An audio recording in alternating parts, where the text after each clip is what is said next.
Hello and good morning, and welcome to the Science Breakfast this morning. I am your host, Alan Hubbard, and the sign language interpreter is Esther Kendi. First and foremost, a happy new month because today is the 1st of July 2025 and the 1st of August, 1st of August 2025. And we are here to keep you up to speed with what is happening in the country. First, it will be the dailies.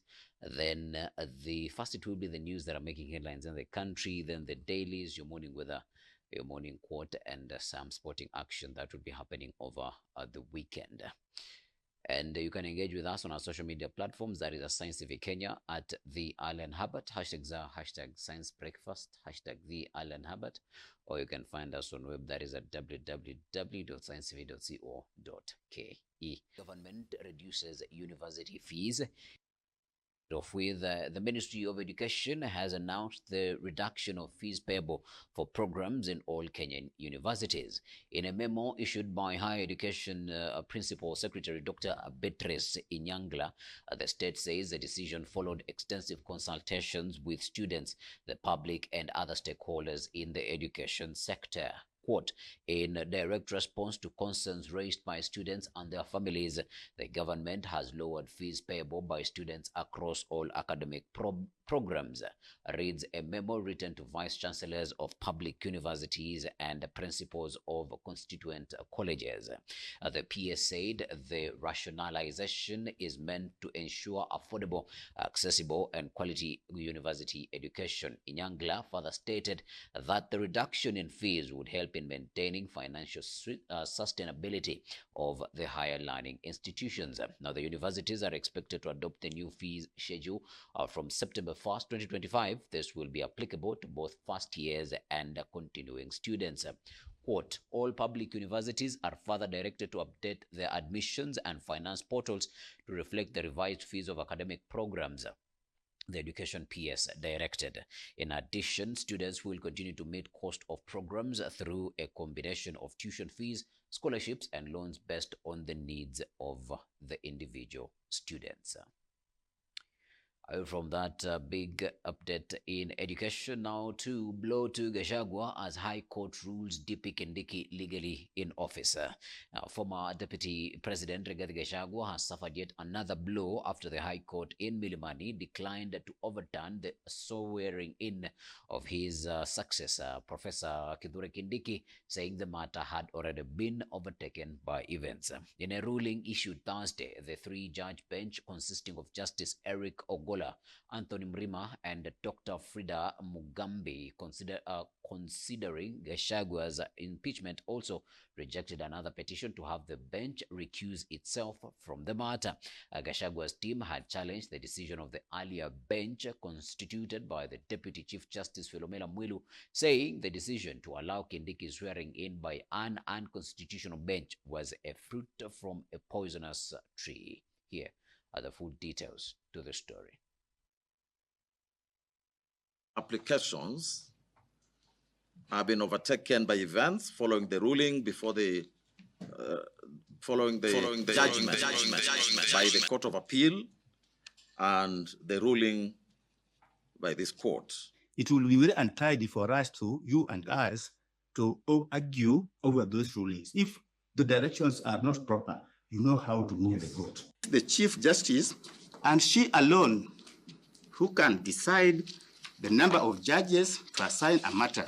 The prayer for referral of the matter to the Chief Justice for empanelment fails and is declined. First petitioner has successfully revoked his withdrawal notice and remains ready to prosecute his petition. Substitution is unnecessary. Kithure Kindiki continues on a spree of wooing Kenyans with with what they are considering development projects.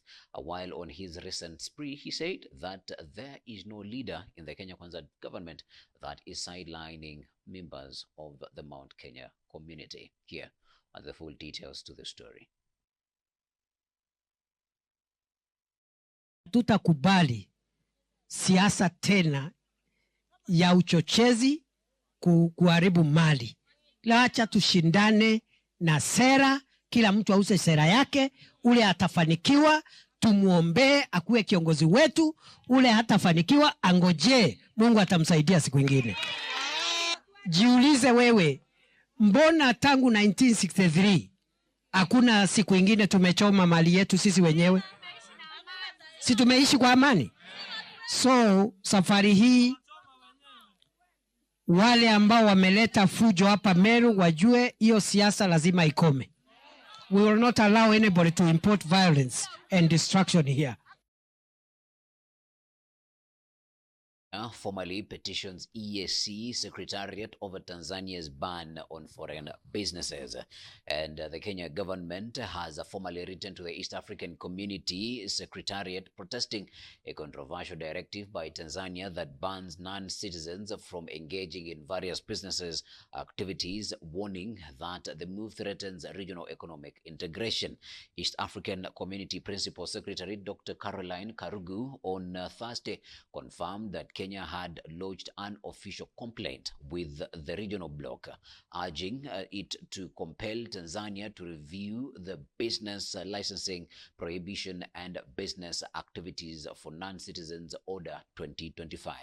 The order issued by Tanzania's Minister for Trade and Industry, Milimani Saidi Jafo, on Tuesday restricts foreigners from engaging in 15 categories of business, imposes hefty penalties, including fines of no less than 10 million, which is an equivalent of 501,584 Kenyan shillings, imprisonment for up to 6 months, and cancellation of visas and residency permits. It also directs Tanzanian licensing authorities to neither issue nor renew licenses for non-citizens in the listed sectors. Here are the full details to the story.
In Migingo Trues, and Mining Cabinet Secretary Hassan Joho has called for the speedy implementation of a new joint fishing licensing framework agreed upon by Kenya and Uganda to resolve the long-standing dispute over Migingo Island. Speaking shortly after President William Ruto and Yoweri Museveni sealed the historic deal, Joho said the agreement will protect the livelihoods of thousands of fishermen on Lake Victoria. Under the agreement, the two countries will jointly issue fishing licenses to ensure a fairness and equal access to the lake's resources. Here are the full details to the story. Comes from Uganda and shows some document that we all have agreed upon, it becomes easier for them to be supported and even for us to be aware who is in our waters, not only for illegal fishing, but also for rescuing. Because there are many incidents where our fisherfolk just disappear. If we coordinate licensing, our officials will know the licensed actors from the Kenyan side and vice versa. So there can never be any other incidents like that. And even if there is to be an arrest that is lawful, there will be a mechanism of sharing information. Working on it, to ensure that fish from here, from Lake Turkana, the people who are transporting it across Uganda are given the necessary support, and to ensure that illegitimate and people who are doing illegal fishing on our side do not use the cover of people from this side. Our technical teams will convene not later than 2 weeks to draw up a roadmap on different areas of interest, such as research, enforcement, the health of the lake, and the stocks, continuous assessment of the stocks. Buy bread, milk, tissue paper for remandees as a punishment. And a rare courtroom twist unfolded when 4 police officers who skipped court to avoid testifying against their colleague Ahmed Rashid dodged jail time for contempt and were instead ordered to buy loaves of bread, milk, and other items for remandees and court attendees. Only 1 out of 6 officers showed up last Monday. The rest skipped, though 1 was forgiven. Now, the court also summoned 2 Nation Media Group journalists over a story linking the accused to a double killing and promised to fast-track the case, now dragging into its 9th year. And loaves of bread and packets of milk handed out inside the Kibera High Court sparked smiles on faces that rarely get to smile. Remandees awaiting justice. Judge Diana Kavesa said the apologies were accepted but not without consequences. Here are the full details to the story. Punishment you pay for not coming to court. Go bring 1 bar soap, 1 tissue, and a small toothpaste. Proceedings have been typed, but you do not need to look at them. I know it is not what transpired, and Prosecutor Ms. Timoi, please confirm that is not what the witness said. Yes, the prosecutor agrees with us. That information was aimed at making the public believe that Ahmed Rashid shot somebody while handcuffed, so that when the judge will find Ahmed Rashid innocent, the public will be saying the judge ignored the evidence. And away from that now to liquor traders to Nakada. New alcohol rules could wreck livelihoods, fuel illicit brew. And the lobby is warning that the new regulations could devastate thousands of small businesses and push many Kenyans into joblessness. In a fiery statement, Melta accused the National Authority for the Campaign Against Alcohol and Drug Abuse of rolling out policies that, while well-intended, could end up doing more harm than good and crippling livelihoods, fueling illegal brews and shifting young people entrepreneurs across the country. In the statement, Melta Chairman Frank Mbogo acknowledged that some of NACADA's reforms, such as increased public education, monitoring of outlets, local rehabilitation programs, and protection for persons with disabilities, are commendable. However, he cautioned that several restrictive measures within the 2025 policy framework could have devastating economic consequences. Here are the full details to the story. I think we also, the NACADA guidelines yesterday, and at this point, as far as we are concerned, they are guidelines.